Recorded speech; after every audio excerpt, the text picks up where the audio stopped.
이제 새내기 아이들 어느 정도까지 공부 준비를 하고 가야 되나요? 지금 말씀하신 것처럼 차이가 정말 많이 나요. 많이 해갖고 온 아이들도 있고 그런 거 하면 아직 한글을 잘 읽지 못하는 아이들도 있는데 교육과정에서 이루어지는 그런 내용을 중심으로 보면 한글을 아이가 이제 읽고 뜻을 이해하고 그리고 선생님이 칠판에 쓰시는 글씨를 이제 자연스럽게 받아쓸 수 있고 숫자를 한 2자릿수 정도까지 이해를 하고 있으면 1학년 교육과정을 따라오는 데는 큰 무리는 없습니다. 네, 반에서 확대네요. 한두 명 정도 빼고는 거의 다 한글을 깨우쳐오는. 그리고 수에 있어서도 2자릿수 덧셈 뺄셈 정도는 다 하고 오거든요. 입학 초기에 적응활동 그 시기에 자음 모음을 배워요. 네. 그리고 나서 한 3월 말경에 국어 수학을 이렇게 공부를 하게 되거든요.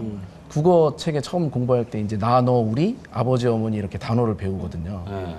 근데 어떤 문제 제시에 있어서 그 낱말을 읽어보세요라고 하는 거는 한글로 나오니까 그걸 못 읽으면 문제 해결이 잘 안 되죠.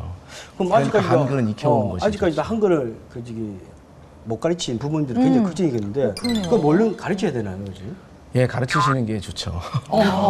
만약에 수업을 할 때 이제 한글을 모르는 아이가 있으면 선생님이 그 아이에게 온전히 신경 써주기가 힘드세요.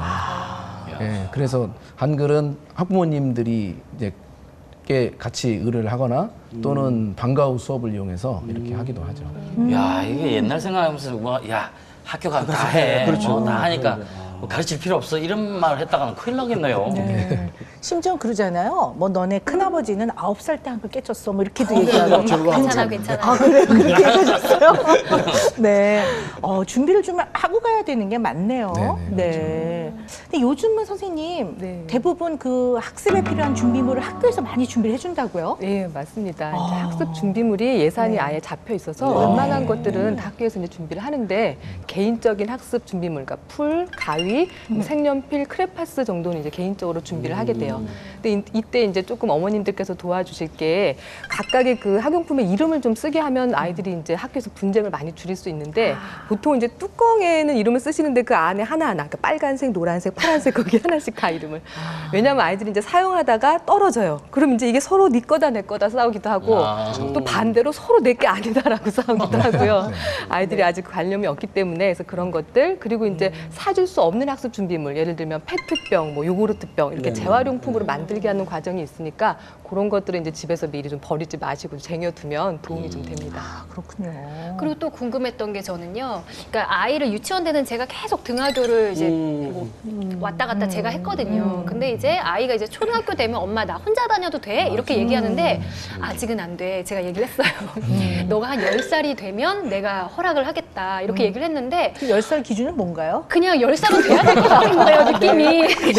아무래도 이제 막 위험하고 이러니까 10살은 좀 되면 좀 제가 안심이 될 것 같아서 그랬더니 애가 다른 친구들은 뭐 혼자 다니는 애들도 있고 막 이러니까 자기가 좀 아들이고 이러니까 좀 창피하고 좀 그런가 봐요. 그래서 좀 여쭤보고 싶었던 게 좀 언제까지 제가 이걸 좀 하면 좋을까. 예. 아이들 입장에서 보면 학교 가는 길부터가 이제 그 시작인 거예요. 그러니까 학교 가는 길에 만난 친구하고도 사귀면서 놀고 이제 막 너 이것도 먹어볼래? 같이 얘기하고 이러는 거라서 어머님들이 너무 많이 이제 등하교를 따라 다니시면 아이가 오히려 친구 관계를 하는데 이렇게 더 도움이 되지 않는 경우도 있고 또 이제 이런 아이들이 이제 학교를 많이 오게 되면 또 선생님들도 조금 부담스러우시니까 보통 한 일주일 정도까지는 좀 여유롭게 보는데 그 다음에는 조금 이때 부모가 참 중요한 것 같아요. 아이가 이렇게 좀 불안해하면 부모가 그 얼굴을 아주 그 신뢰롭고 믿음을 주는 얼굴로 괜찮아, 잘할 수 있을 거야 이렇게 해줘야 되는데 요즘에 부모님들이 한술 더 이렇게 뜨는 것 같아요. 거의 울고 있어요. 여기 있잖아, 여기 있잖아. 안녕 이렇게 하고. 주말에 잘 갔다 올 수 있을까 막 이래요. 제 얼굴을 보면 되게 불안해지나 봐요. 네, 그러다 또 보내놓고 다시 한번 가서 또 안아주고 쳐다보고 맨날 늦게 가요. 이렇게 몰래 그래가지고. 그러니까 지금 큰일 났어. 진짜 벌써 지금 또 울어 지금. 얘기하면서 울어. 아니, 어떻게 보낼 수 있을까 걱정이 돼요, 진짜. 네. 참 부모의 태도가 중요한 것 같고요. 이제 모든 이 말을 전달하는 목소리, 얼굴 표정 이런 데서 아이한테 신뢰를 주는 게 굉장히 중요할 것 같기는 해요. 네, 뭐 챙기는 것도 마찬가지인 것 같아요. 그렇죠. 이게 너무 챙겨줄 버릇을 하니까 맞아. 그냥 뭐 얘는 엄마가 안 챙겨줬어. 이걸 당연하게 얘기해. 야, 네 걸 네가 챙겨야지. 그걸 왜 엄마가 챙겨? 그러니까 아이 뭐 엄마가 다 늘 해주는데 그러니까 사실 1학년 아이들에게 어머님들에게 그 책 가방이 정말 뜨거운 감자같이가 느껴져요. 그러니까 챙겨 줄래니 이것도 혼자 하게 그렇죠. 둬야 될 것 네. 같고 또 안 챙겨 줄래니 또 안 가져가서 혼날 게 또 마음이 쓰이고. 그래서 제가 이제 항상 어머님들한테 이렇게 말하는 게 딱 3단계를 제시를 합니다. 일단 1단계는 아이들이 1학년은 발달 단계가 정말 차이가 많이 나요. 그러니까 혼자서 야무지게 잘하는 아이들도 있는가 하면 정말 혼자 하라 그러면 아무것도 못하는 아이들도 있고 그래서 일단 우리 아이가 어느 정도를 혼자 할 수 있는지를 먼저 파악을 하시고요. 그리고 이제 두 번째 단계는 거기서 한 20% 정도만 엄마가 끌어주시는 거예요. 같이 하면서 엄마가 책가방을 쌀 테니까 너가 그럼 필통에 연필 줄 게 있는지 한번 챙겨볼래? 이제 이렇게 넣어주시고 또 그걸 계속 고정적으로 하시면 안 되고 3단계가 그렇게 하면서 조금씩 아이가 혼자 할 수 있으면 또 어머님이 이제 조금씩 더 뒤로 빠지시면서 그래서 이 과정이 한 3개월을 넘으시면 안 됩니다. 그러니까 1학기 정도까지만 적응을 하고 2학기 되면 이제 아이가 혼자 할 수 있게 하는 게 그렇죠. 목표다 이렇게 놓고 가시면 도움이 되죠. 그래서 저한테 이제 상담을 온 어떤 아이는요.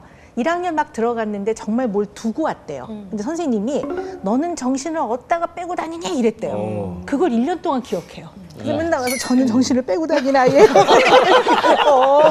그게 나름 충격이었던 것 같아요. 그래서 저는 이제 물론 부모도 준비를 시키고 아이 스스로 하는 것도 매우 중요한데 이제 이 초등학교 1학년 새내기만큼은 선생님들이 조금 자상하고 친절하게 조금 도와주고 가르쳐 주시는 게 일단 필요하지 않을까 생각도 들어요. 네. 그럼 이제 이런 초등학교를 보내는 아이들한테 있어서 어떤 것들을 좀 준비시켜서 보내야 되는지 좀 선생님 좀 설명을 해주세요. 일단 이제 아이가 혼자서 해야 되는 일들이 굉장히 많아요. 네. 그러니까 옷을 입고 벗는 거, 신발 신고 벗는 거부터 화장실 가서 이제 옷 갈아입고 하는 것부터. 그러니까 이제 처음에 입학을 하면 예쁜 옷, 이제 새 옷을 입혀서 보내주시는데 그게 화장실 가서 볼일 보려고 그러면 이제 지퍼가 잘 안 들어가고 뻑뻑하고 막 예쁜 레이스 막 예쁘게 맞아요. 달렸는데 화장실 가면 막 바닥에 끌리고 이제 이렇게 맞아요. 되니까 아이가 좀 생활하기 편리하게 이렇게 고무줄 바지 이렇게 금방 이렇게 입고 벗고 할 수 있는 옷 이런 것들을 입혀 보내주시는 게 좀 도움이 되고요. 그다음 이제 사물함에 이제 아이들이 이제 물건을 넣고 하는데 학교 사물함마다 이 크기가 달라요. 그러니까 어떤 이제 어머님들은 정말 큰 크레파스 예쁜 크레파스를 사서 보내셨는데 안 들어가는 거죠. 이제 아이는 어떻게 해야 될지 몰라가지고 막 그래요. 그러니까 이제 사물함 크기가 어느 정도 되나 한번 눈여겨 보시고 그 외에도 우유를 처음 먹게 되는데 우유 팩을 의외로 이렇게 여는 걸 잘 못하는 아이들이 많이 있어요. 그래서 이제 그거 이렇게 여는 것도 조금 연습을 시켜주시고 그 정도만 하시면 아이들이 스스로 잘 하게 될 겁니다. 네. 그리고 또 학교하고 가정하고 이렇게 가장 의사소통이 잘 되는 부분이 알림장이거든요. 근데 알림장을 쓸 때 아이들이 이제 잘 못 쓰는 경우도 있어요. 그러니까 알림장 쓰는 연습도 이렇게 미리 해두시면 굉장히 좋을 것 같고요. 아이가 알림장을 써오면 부모님이 반드시 확인을 해주시는. 네. 근데 사실 이제 학교를 간다고 생각하니까 조금 이제 엄마들 솔직히 좀 엄마 욕심에 아이가 학교 가면 좀 친구들한테 좀 인기도 좀 있었으면 좋겠고 그래요 사실. 근데 이렇게 보시기에 학교에서 좀 인기 있는 학생들은 어떤 학생들이 인기가 많아요? 여자 친구들은 아무래도 이제 이렇게 공감 능력이 있는 아이들이 좀 인기가 있고 남자 친구들은 일단 운동을 잘하면 좀 그렇죠. 축구 잘하면 최고야, 뭐 더 최고. 이상 그리고 또 이제 힘이나 이런 운동이 좀 안 되는 친구들은 이제 이렇게 막 재밌는 코믹한 캐릭터를 만들어서 이제 친구들의 웃음을 유발하면서 인기를 끌기도 하고 그렇습니다.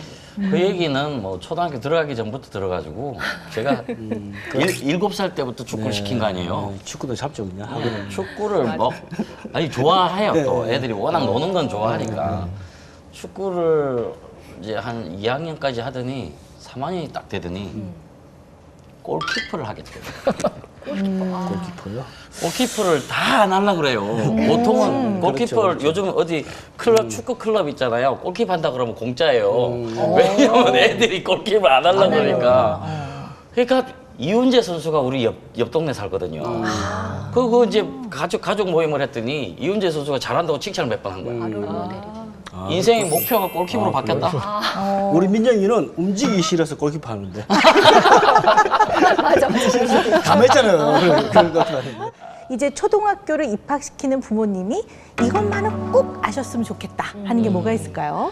네, 이제 8살 아이들은 아직 좀 어리기 때문에 어떤 사건이 있었을 때 그걸 제대로 전달하기가 좀 어려워요. 그러니까 부모님들은 궁금하시잖아요. 오늘 학교에서 어떤 일이 있었니, 뭐 누구랑 싸웠니 이렇게 얘기하는데 그때 아이가 하는 말이 100% 맞다고 생각을 하시면 좀 곤란합니다. 그러니까 아이들은 그게 거짓말한다는 의미가 아니라 그냥 그 상황에서 자기 감정대로 그걸 이제 이해를 하고 그렇게 해석을 해서 얘기를 하더라고요. 그러니까 똑같은 상황인데 아이들이 집에 가서 전하는 말이 다 달라요. 그러니까 이제 그런 걸 조금 이해하시면 아이가 진짜 학교에서 겪는 문제를 조금 도와주실 때도 조금 많이 이제 지혜롭게 대처하실 수 있을 거라고 생각이 듭니다.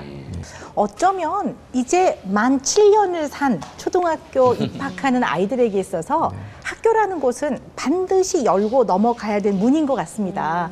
잘하면 잘하는 대로 또 어려우면 같이 그냥 어려워하면서 좀 넘어가면서 아이가 적응하는 과정을 좀 지켜보면 어떨까 싶네요. 네. 네, 맞죠? 네, 선생님과? 맞습니다. 네.